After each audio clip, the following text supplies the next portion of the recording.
Sejam todos muito bem-vindos ao canal Afinal, O que somos nós? A Ana Paula, proprietária de uma pousada na cidade de Brotas, teve uma experiência de quase morte. Na verdade, no período de um ano entre 2011 e 2012, ela passou por muita coisa. Vamos conhecer a história dela?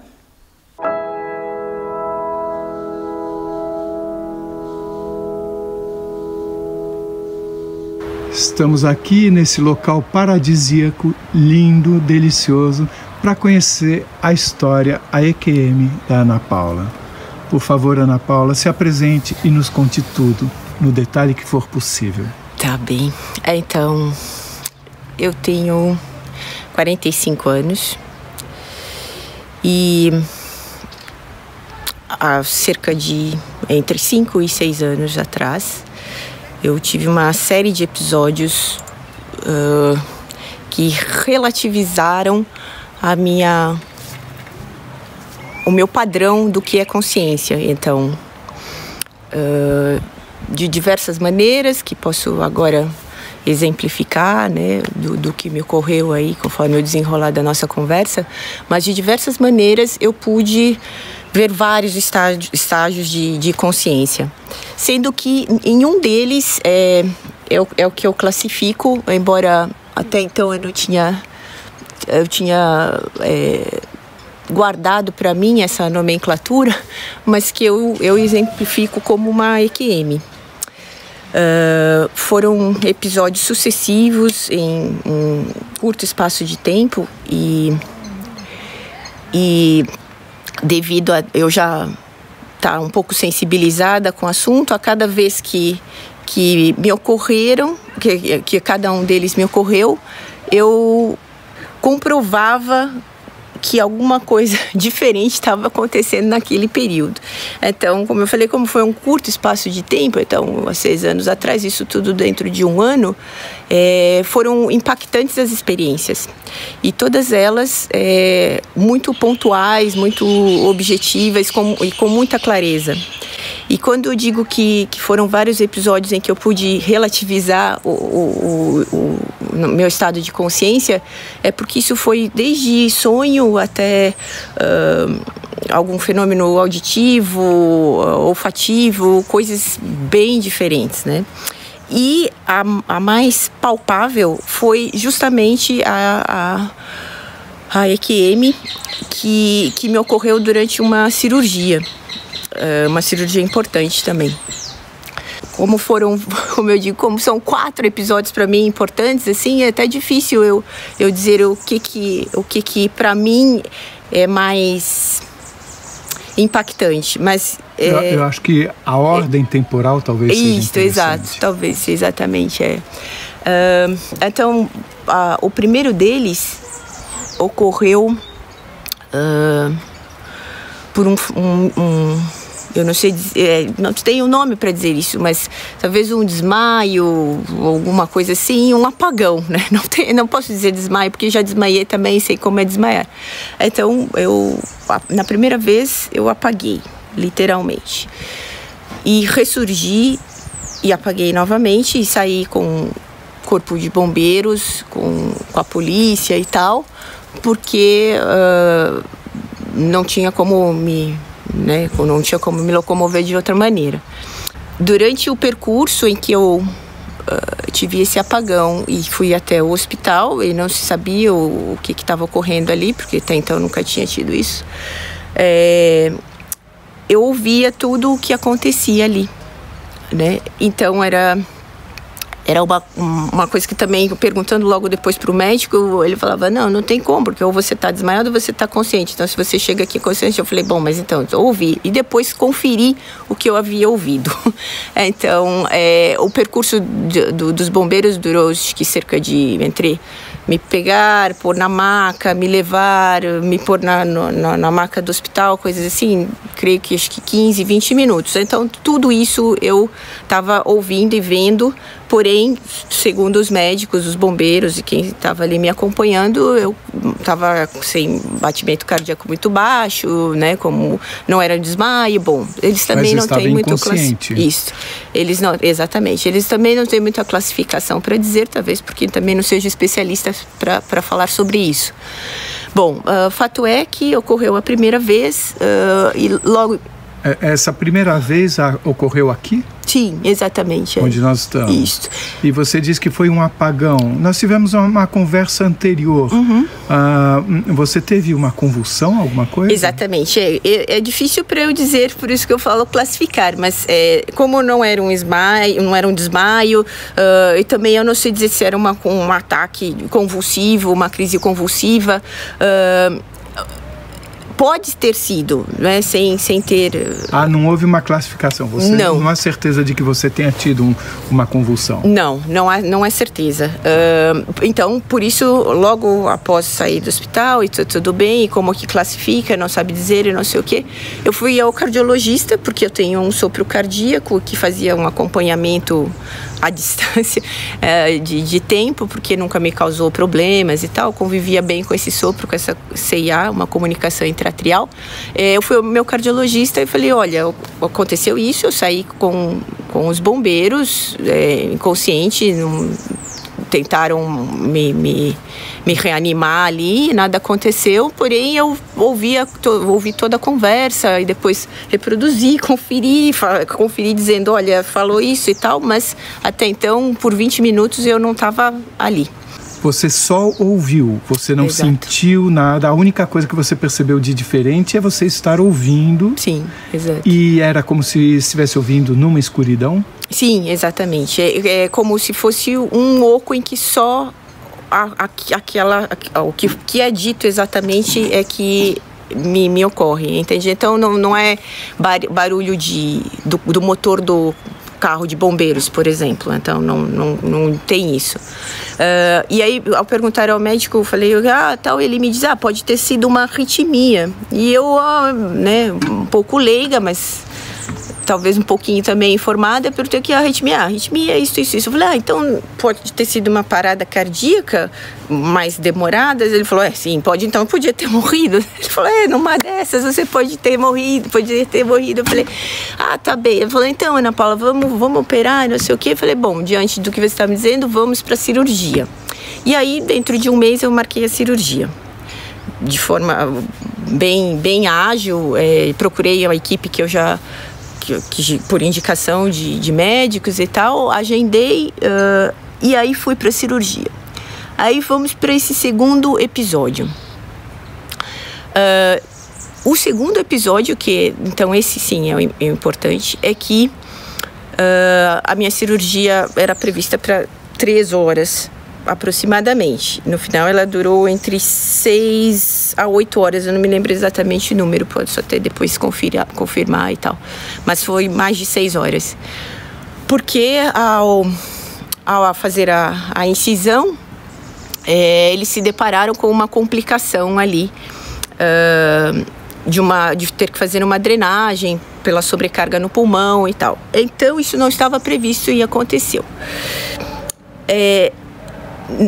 Eu também não tinha me tocado antes disso de que a minha circulação sanguínea, óbvio, para me manter viva, é feita de forma artificial, né, na máquina circulatória. Então isso eu vi quando eu já estava fora. Então eu vi do canto da sala cirúrgica, eu vi a conversa que eles estavam ali tendo e da surpresa do momento, a surpresa da máquina circulando, do sangue ali. São passando. 2 surpresas. A sua surpresa de ver aquela máquina. Isso. E você notou a surpresa deles encontrarem um problema? Não surpresa no sentido de que o que está acontecendo, surpresa de fato novo, né? Aquilo era tudo novidade, porque até eu ir para a cirurgia eu escrevi, até então eu tinha até escrito uma carta afetiva pro meu médico cirurgião. Você escreveu uma carta para ele? Escrevi dizendo que aquele momento era importante para mim, que era uma decisão que eu tinha demorado cerca de 40, eu tinha 39. Cerca de 40 anos para tomar a decisão, porque era uma coisa invasiva, agressiva no meu ponto de vista, então eu sempre protelei e o sopro cardíaco em si nunca tinha me feito nada, né? Não atrapalhava a minha vida. Então eu escrevi dizendo a importância daquilo, da minha posição na família, da minha função, do meu papel social, familiar, que tudo isso depois vira uma balela, mas a gente se acha mais importante do que é. E aí, nessa carta que eu enviei para os médicos ao final da cirurgia, eles comentando com a minha mãe, me disseram, nossa, a gente até se sentiu mais responsável, porque nunca tivemos uma coisa assim.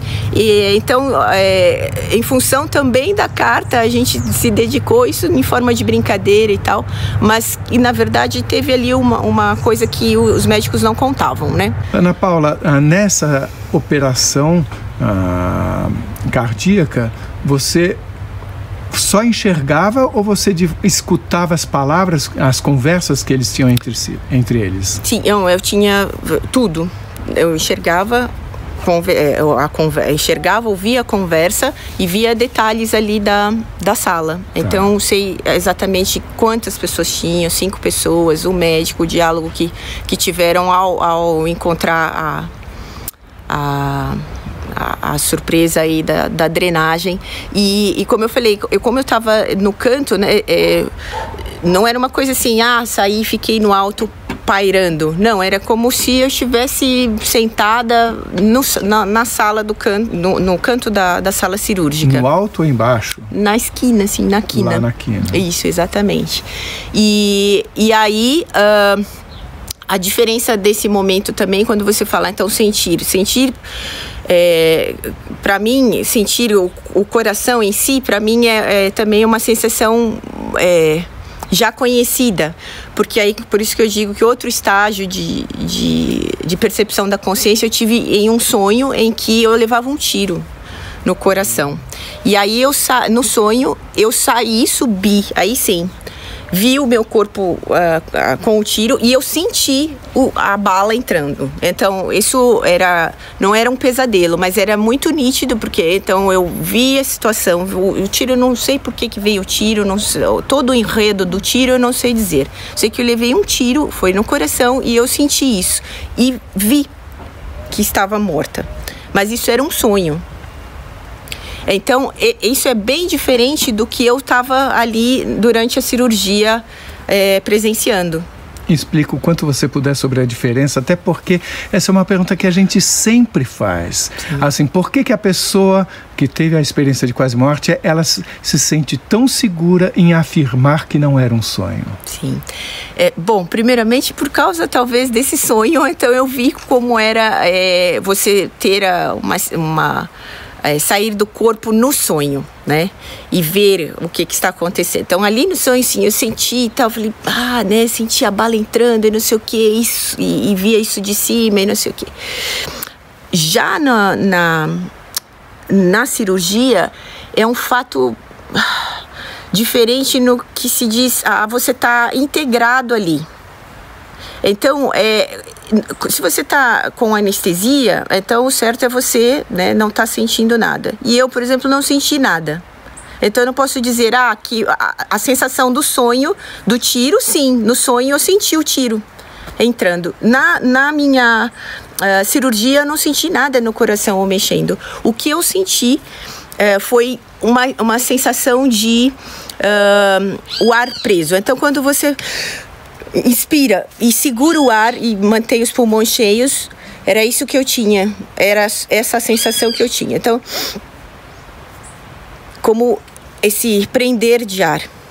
Então, isso fisicamente, né, sensorialmente.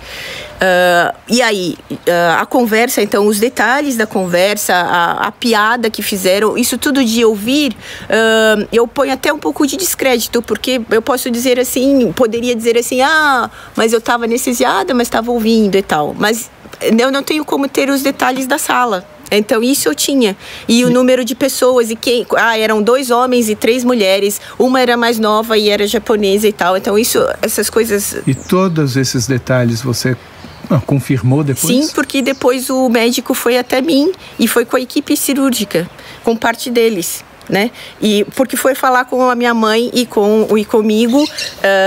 Então, depois da sua recuperação, você conversou com eles sobre falaram isso. da carta, exatamente, porque fizeram a brincadeira da responsabilidade da carta, mas foram até mim por um evento especial.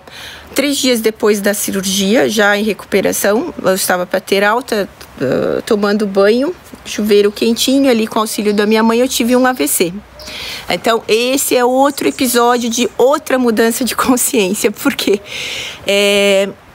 quando você tem um AVC, que foi do meu tipo, como ocorreu? Me paralisou o lado direito e eu fiquei sem fala. Então, eu ouvi a minha mãe conversando comigo. Paulinho, o que está acontecendo? Me responde, porque você não fala e tal. Na minha cabeça, estava respondendo, eu estava falando. Mas eu senti que estava algo diferente ali. Então, eu voltei para a cama. Mesmo tomando banho, eu voltei para a maca e me cobri. E fiquei ali pensando... Desculpe, esse voltar para a cama, você imaginou estar voltando para a cama? Não, eu voltei. No AVC. Durante o AVC você conseguiu voltar para a cama? Isso, porque me paralisou o lado direito, eu rapidamente voltei para a cama. Quando eu ouvi minha mãe me perguntando, com uma cara de pânico, me fazendo perguntas, e várias vezes, e na minha cabeça eu respondendo, mas eu falei, tem alguma coisa estranha. E estava com o chuveirinho caiu, né? Estava segurando e ele caiu. Eu rapidamente voltei para a cama e lá fiquei. E aí, naquela situação, eu tentei escrever, porque as palavras não saíam. E, claro, nessa hora, a mãe fica desesperada, então ela já tinha saído do quarto, chamado enfermeira e não sei o quê. O meu pai transitava para lá e para cá com as mãos na cabeça, as enfermeiras, a neurologista rapidamente apareceu. Tudo isso, e eu tentando me comunicar com as minhas amigas, já meus pais são idosos, para dizer que tinha uma coisa diferente. Eu digitei, na minha concepção, liguem para o meu médico.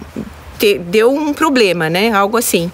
As minhas amigas disseram que veio um monte de letrinha confusa e não tinha uma palavra consistente ali. Mas na minha cabeça tinha. Eu peguei o celular do blazer do meu pai, que estava ali, enfiei a mão, peguei e digitei. Porque como eles não... Eu queria coordenar a situação ali. Não tem como coordenar. Você digitou o número telefônico? Pelo SMS, sabe? Tentei, mas nada disso aconteceu, né? Porque o meu celular estava com o meu pai. Então eu peguei do bolso dele e tentei mandar mensagem para 3 amigas próximas que me acompanhavam ali à distância, mas nada disso deu efeito, nada surtiu efeito. E aí quando voltou, quando o socorro já começou a ser empreendido ali em mim e comecei a voltar à normalidade, né? As palavras voltaram, então eu trocava as palavras. Então eu conseguia falar, mas tinha uma dificuldade em acertar a palavra. Então eu lembro que tinha um jogo e um exemplo assim mais forte era isso. Eu queria dizer a chuteira do Neymar, a chuteira do jogador. E eu falei a sapatilha, a bota, o tênis, eu falei vários nomes, não conseguia atingir a sapatilha, né? Então, ou seja, as frases e as palavras começaram a vir trocadas, aí teve aquela fase do adormecer, né? Ao lado direito você fica formigando e tal, e tudo foi voltando ao normal. Mas nisso eu voltei e fiquei 14 dias na UTI, né? Em face do AVC. Fiquei lá paradinha, quietinha. Então, estou dizendo do AVC porque isso me deu uma outra percepção diferente da do sonho, diferente da cirurgia, que é você estar consciente, mas não ter a comunicação. Então, você ouve tal e você não tem como se comunicar. As coisas estão só na sua cabeça acontecendo. Na tua cabeça você está dizendo, no AVC você está dizendo, olha a chuteira do Neymar.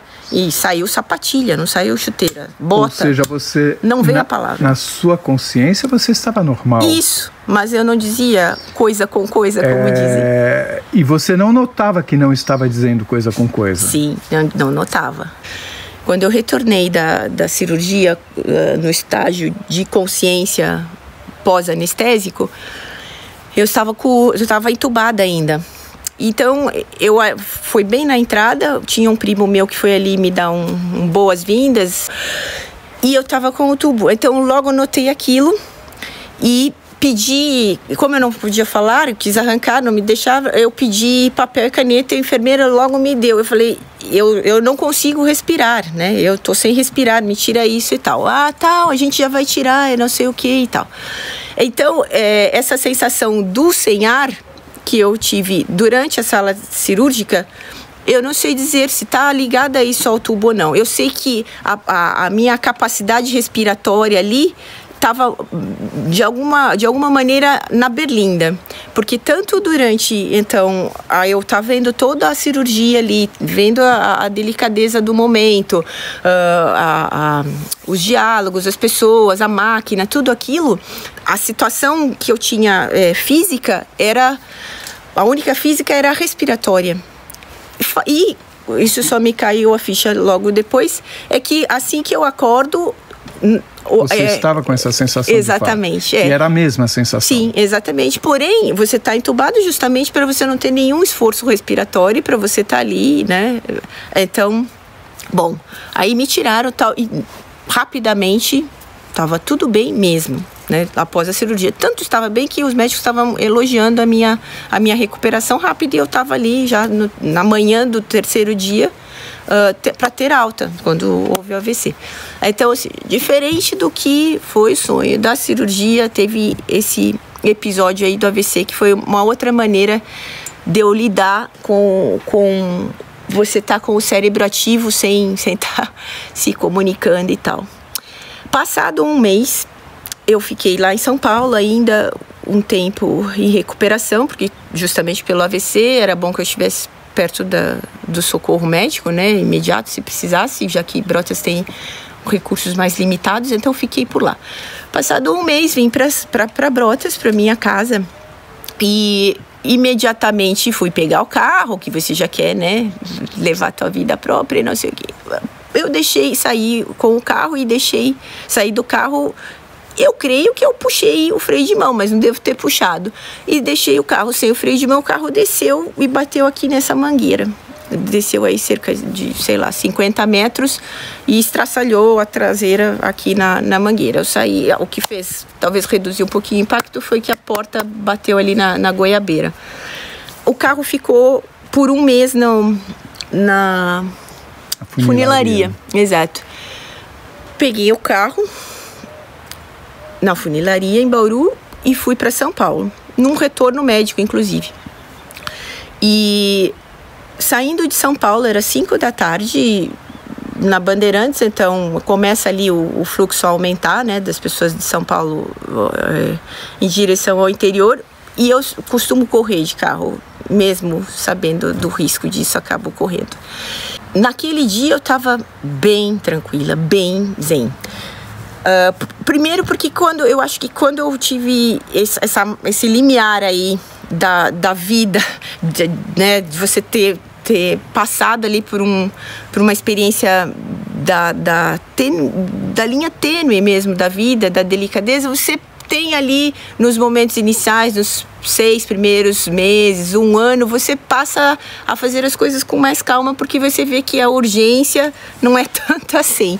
Então você não precisa correr para atender o telefone, não precisa fazer a comida rápido, comer rápido, tudo tem ali o seu tempo. Então você está um pouco nesse ritmo. Então eu realmente não estava correndo. Estava menos de 120, focada no que eu estava fazendo, que era dirigir de volta para Brotas. E o carro rodou, não sei como.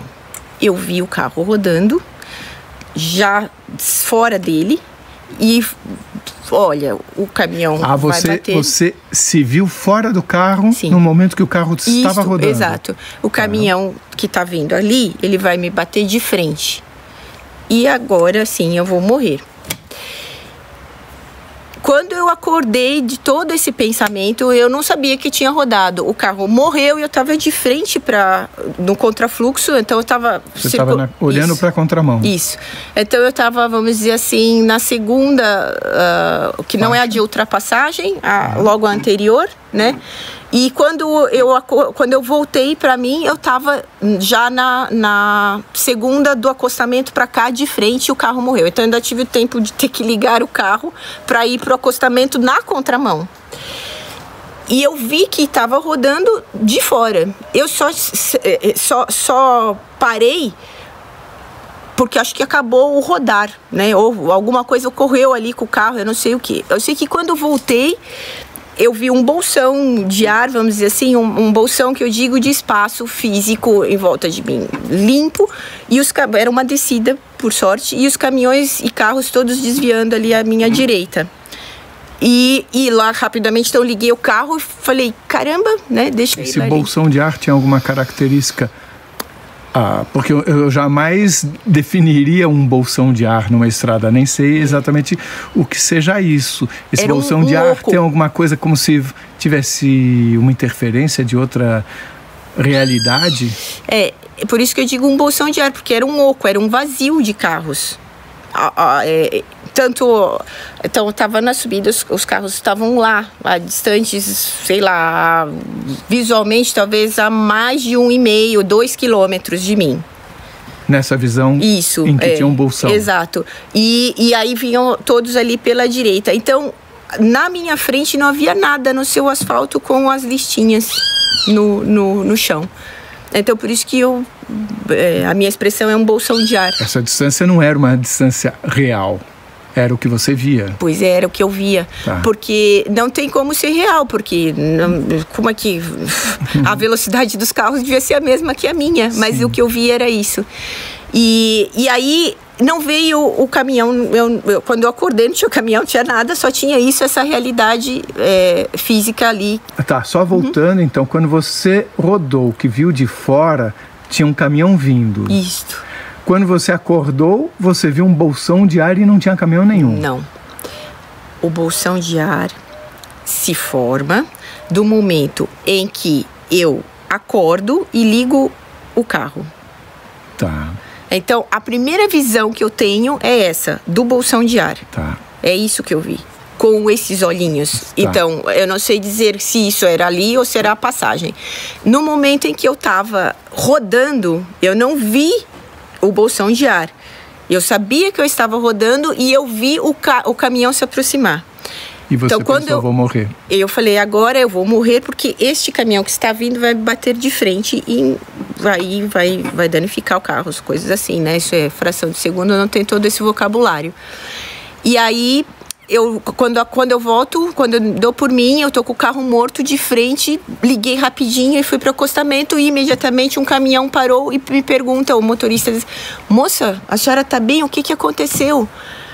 Eu virei para ele, eu falei, sorrindo, assim, eu falei, nada, eu não sei dizer o que aconteceu, mas a senhora ficou doida, todo mundo ali estava desviando da senhora, não sei o quê. Falei, olha, eu sinceramente eu não sei dizer e tal, mas dessa maneira que eu tô falando, eu não tava assustada e nada.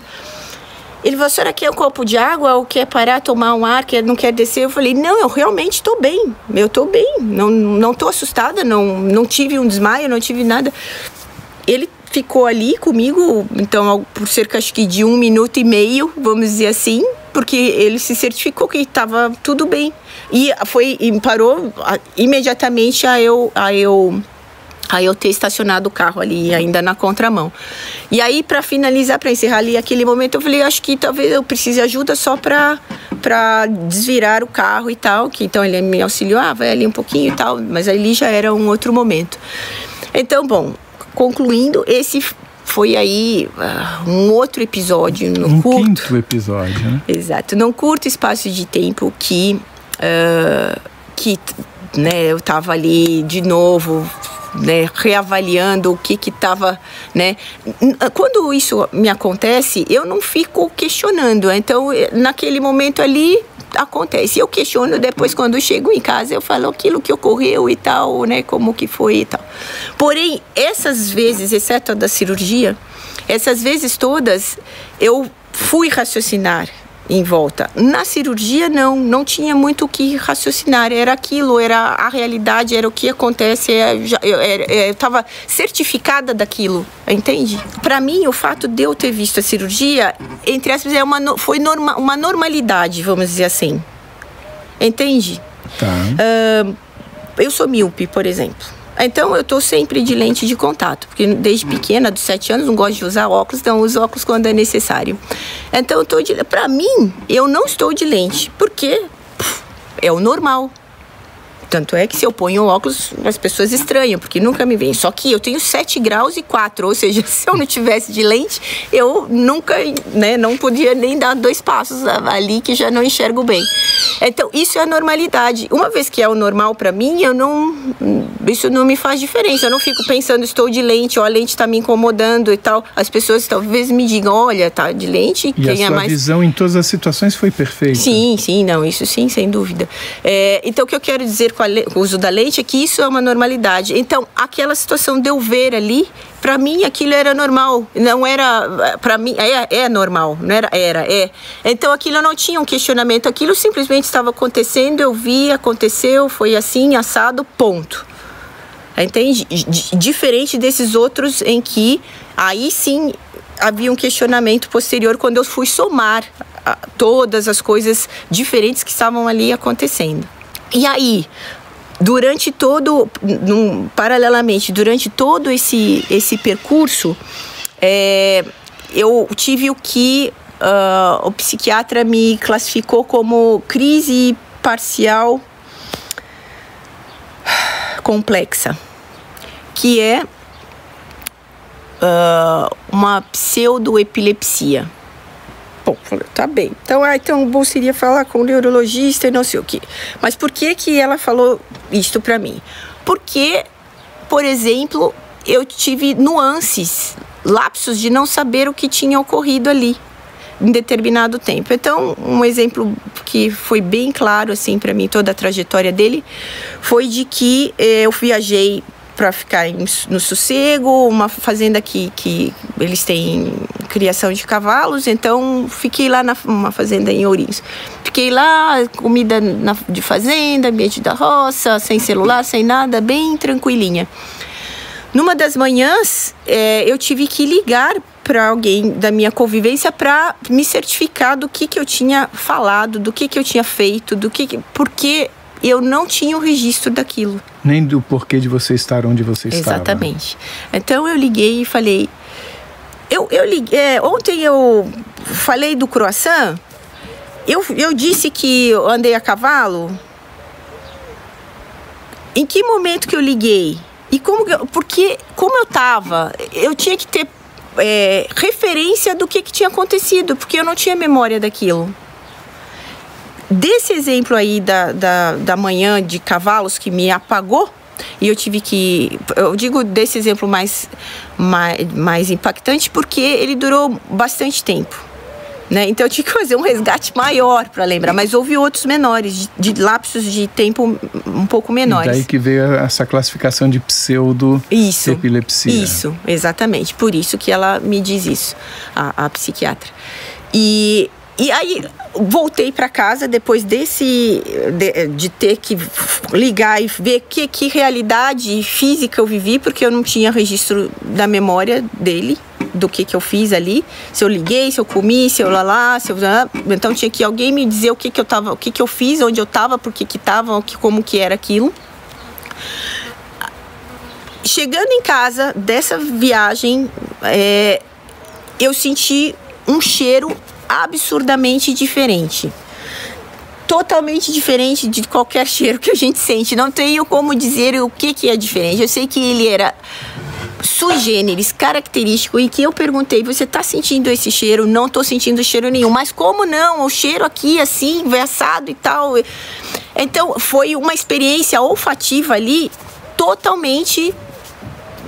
E você não teve nenhum problema... Inédita. De convulsão depois disso? Não. Nunca tive convulsão. Eu digo isso porque o Dr. Edson Amâncio até já comentou algumas vezes que algumas pessoas, antes de um ataque convulsivo, têm um cheiro muito forte. Sim. Sentem um cheiro muito forte. Exatamente. Depois disso, como eu falei, conforme todos esses episódios foram acontecendo, eu passei a pesquisar e a investigar e a ler para ver o que estava ocorrendo ali. Então, eu sei disso que você está me dizendo. E aí... ainda então, com base nessa percepção olfativa que eu tive, somado com os outros pequenos episódios que me ocorreram, foi que eu cheguei à psiquiatra e falei, olha, me acontece isso e tal, né?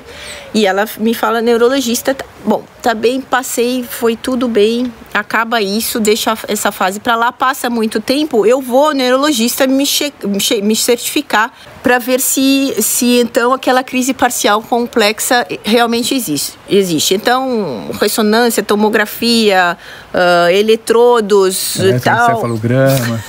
Eletrodos da cabeça. Tudo isso fiz, nada. A única coisa que apareceu foi o AVC. Outro psiquiatra, outra versão, neuropsicólogo dando laudo,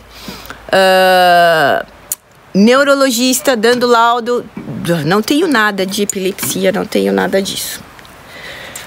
Bem, eu falo, então o que acontece?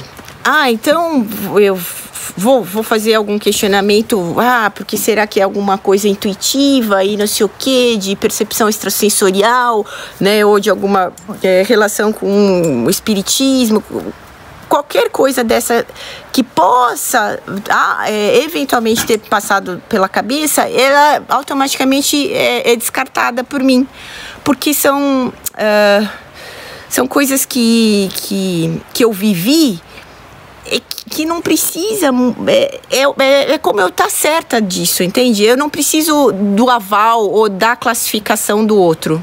Porque você viveu isso e você sente que isso é assim. Exatamente, que isso é assim e que funciona assim. Você teve um apagão, você teve uma cirurgia cardíaca, você, antes de tudo, teve um sonho, você teve um AVC, você teve rodou com o carro e teve uma última coisa que você falou ainda, não teve? Isso, que foi justamente esses lapsos, Esses lapsos. Então, são 6 experiências diferentes, totalmente diferentes. Na primeira, do sonho, você sentiu a dor. Uhum. Olha que interessante, no sonho você sente a dor da bala. Isso. E na realidade você não sente o corte no peito. Como é que você se explica sobre isso? Então, eu explico exatamente nessa classificação de saber que uma coisa foi o sonho. Um sonho em que você sai do corpo e você vê aquilo acontecendo. Isso é você ver como é levar um tiro. Levar um tiro é assim. Eu saí e vi, levar um tiro é isto. Você sentir a bala entrando e você viu, morreu. Você já teve algum outro sonho que você saiu do corpo? Não, foi este único. Você diria de alguma forma que você é a sua consciência? Sim. E o que faz a minha unidade, o ser única, é essa consciência. Que ela é perene e permeável, vamos dizer assim. Acho que são as palavras que mais se aproximam, acho que do que eu classifico. Você falou em insignificância, falou nesse planetinha, como se você tivesse alguma compreensão sobre algo além disso. Você se sentiu como parte de um todo, de alguma forma, quando você estava fora? Isso é alguma coisa que algumas pessoas dizem, que ter se sentido parte do universo, uma ligação entre todas as pessoas. Alguma coisa desse tipo você sentiu em alguma das suas experiências? Sim, eu me sinto. Quando você fala assim, você se sentiu parte do todo e tal, olha... Carlos, eu vou te dizer, não é que eu me senti naquele momento, eu sou, entende? Acho que entendo, porque eu nunca passei por uma experiência dessa. Mas para mim é simples, então por isso eu te pergunto, eu entendo, porque eu acho que o outro sente.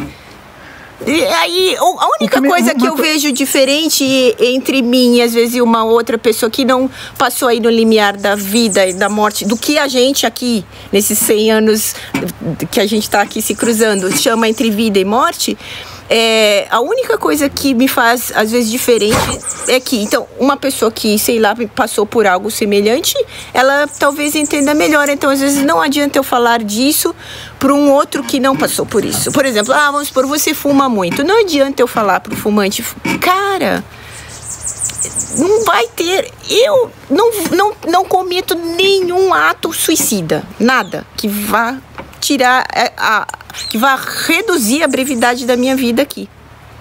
Então, se para mim isso aqui é uma experiência rica e eu gosto muito de viver, essa é uma das coisas que eu escrevi ali na carta, eu tenho uma urgência de que eu e todo mundo, a volta de que todo mundo aproveite isso aqui. Então, o que vai ter para mim depois disso como você fala assim, nunca vi o bolsão de ar. O que tem é uma consciência pairando. O cruzamento, por isso que eu digo, é difícil para te dizer que não esbarre no entendimento espiritual aí, porque não tem a ver com isso. Mas é como ela permear qualquer dimensão. Por isso que eu digo é permeável. É como ela passar por qualquer coisa.